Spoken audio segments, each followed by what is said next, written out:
Hello, everybody. Common Sense Christianity here. Hope everybody's doing fantastic. Back at you with a quick agency video. Last video I did, I covered how the Jewish elders were called the centurion. And in this video, I'm going to show you where the apostles are called Jesus, right? It's confusing to people that are in the Western thought, but in the Hebraic culture, it was pretty normative on how somebody who represents another can be referred to as the principal. So, after observing the Passover in Jerusalem, Jesus was baptizing his disciples. We can see this in the book of John. So, we see here, after these things, Jesus and his disciples came into the land of Judea, and there he was spending time with them and baptizing. So we see here that Jesus and his disciples came into the land of Judea, and there he was spending time with them and baptizing. Now, John also was baptizing in Aenon near Salim because there was an abundance of water there. And people were coming and being baptized, for John had not yet been thrown into prison. Then a matter of dispute developed on the part of John's disciples with a Jew about purification. And they came to John and said to him, Rabbi, he who was with you beyond the Jordan, to whom you have testified, behold, he is baptizing, and all the people are coming to him. He is baptizing, and all the people are coming to him. It tells you that Jesus and his disciples came to the land of Judea, and there he was spending time with them and baptizing. So, according to this account, Jesus was baptizing his followers. So, it seems pretty straightforward. That is, until you read the opening verse in the following chapter. When we go to John 4 1 through 3, we see a different conclusion here. So then, when the Lord knew that the Pharisees had heard that he was making and baptizing more disciples than John, he was making and baptizing more disciples than John. Although Jesus himself was not baptizing, rather his disciples were. He left Judea and went away to Galilee. Again, when the Lord knew that the Pharisees had heard that he was making and baptizing more disciples than John, although Jesus himself was not baptizing, rather his disciples were. Hey, wait a minute. We're told that Jesus was there baptizing.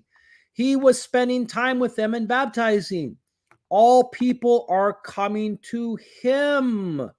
They are coming to him. They are being baptized by him. He is baptizing, and all the people are coming to him, right? So, chapters 3 and 4 both say that Jesus was baptizing his disciples, right? But then John put parentheses there and clarifies it that Jesus wasn't actually performing the baptisms, right? His disciples were performing them.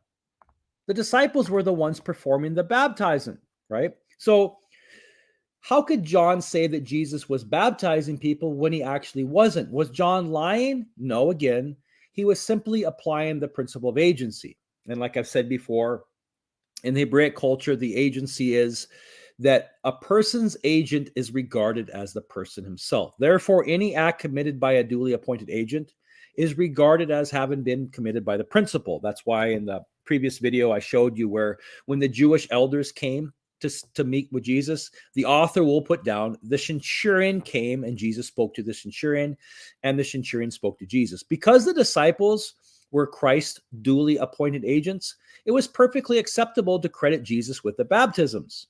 Okay, this is a strange concept again for us in a Western belief to grasp, but in the Hebrew culture, it was normal.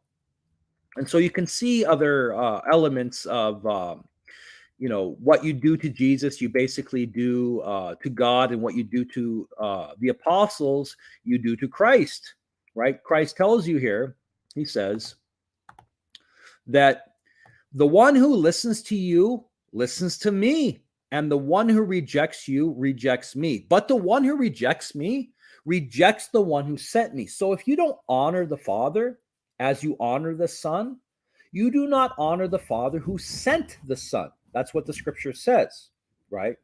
The one who rejects me rejects the one who sent me. Okay. And in book of Matthew, Matthew talks about this. He says, and the king will answer and say to them, truly I say to you, to the extent that you did it for me, one of the least of these brothers or sisters of mine, you did it for me.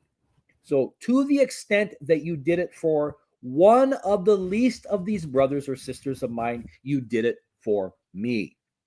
So to do things to the brothers and sisters, you do it to Jesus. So to offend Jesus is to offend God. This is all agency because why? Because Jesus Christ came in the name and the authority of the Father. If you don't bow down to Jesus as God himself, you do not bow down to the God who sent Jesus, right? Tells you this. The one who rejects me rejects the one who sent me. And this is the problem that Trinitarians have when they try to draw all these false parallels between Jesus Christ and God. Jesus Christ tells you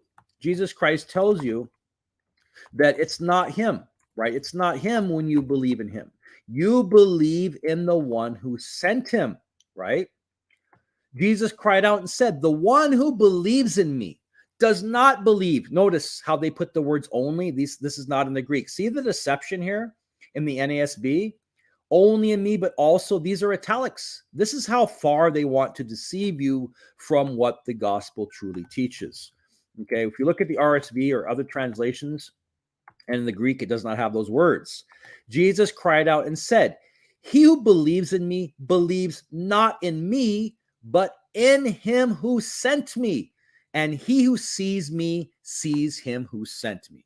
So to see Jesus is to see the one who sent him, because Jesus Christ is representing the name and the authority of the Father. Again, Jesus tells you, the words that you hear are not my own, right? The authority is not mine. I've come not of my own authority, right? This is not my will. This is not my doctrine. These are not my words to speak, right? So we can go to the interlinear on John 12:44, and we can see where Trinitarians have desperately tried to flip scripture to hide the truth of what Jesus actually taught. We can see here where it says about, and Jesus cried out and said, the one believing in me does not believe in me, but in the one having sent me. So again, the one believing in me does not believe in me, but believes in the one having sent me. It's all about agency. Again, to reject Jesus is to reject God.